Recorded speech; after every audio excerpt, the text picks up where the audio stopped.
In 1985, Michael Thompson was just a normal 10-year-old boy growing up in Chicago. His parents, David and Linda, weren't rich, but they always made sure Michael had what he needed. One rainy Saturday, his mom took him to a neighborhood yard sale. They weren't looking for anything in particular, just killing time. That's when Michael saw it.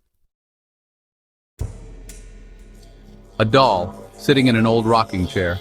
It was about 2 feet tall, with curly brown hair, a round face, and deep glassy blue eyes. It wore a tattered pair of blue overalls and a red striped shirt. Something about it looked off. Mom, I want that one. The old woman selling it, a frail lady with sunken eyes and trembling hands, looked at Michael, then at the doll, and her face darkened. You don't want this one, dear. It belonged to someone before. A boy like you. Michael didn't care. It looked like the Chucky doll from TV, and he had to have it. His mom, thinking nothing of it, handed the lady $5. The woman hesitated. If anything strange happens, don't talk to it, and never ever call its name.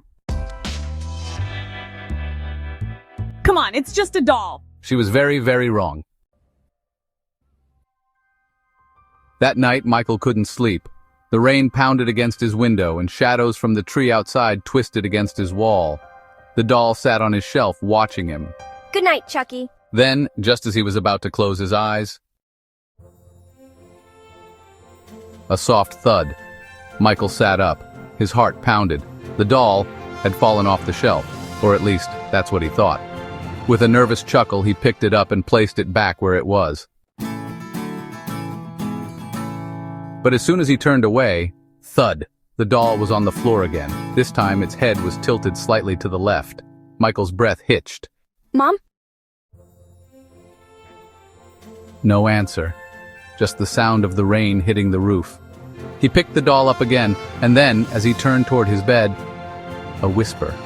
Faint. Almost like a sigh. Michael? He froze. His stomach turned to ice. Did the doll just say his name? The next few nights were a blur of terror. Michael would wake up to whispers in the dark, but when he turned on the light, there was nothing there. His parents started finding the doll in different places.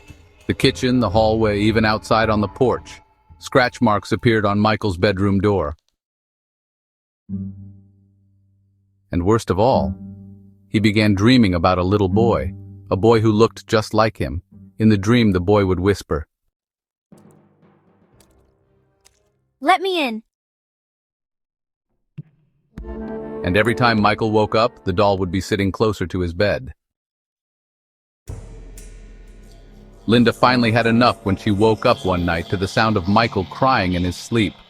She rushed to his room, but the second she touched the doorknob, she felt it move, like someone was pulling from the other side. The room was freezing cold, despite it being the middle of summer. And then, she heard it, a child's giggle, slow, distant, not Michael's. Linda slammed open the door. Michael was on his bed, thrashing in his sleep, and sitting at the edge of the mattress was the doll. Its head was turned, smiling at her. He gasped for air, eyes wide with pure terror. The boy! He said he wants me to play with him, Michael sobbed. He said if I say his name 3 times, he'll take my place. She grabbed Michael, shaking him awake. Michael, wake up! What's wrong? Linda felt her stomach drop. She grabbed the doll and ran outside. Linda threw the doll into the garbage bin that night. She felt a deep sense of relief, like the nightmare was finally over. But the next morning, Michael woke up to find the doll sitting at his bedside, with a knife from the kitchen placed beside it. And in the doll's tiny hand was a note written in a child's handwriting. You can't throw me away, he's mine now. Michael screamed, and then the doll blinked. That night, Linda called a priest. By the time he arrived, the house was ice cold. The priest refused to touch the doll. "It is not just a toy," he whispered. "It is a vessel, And then he told Linda something she would never forget. The boy it belonged to never left it. With holy water and a prayer, they sealed the doll in a wooden box and took it far, far away. To this day, no one knows where it ended up.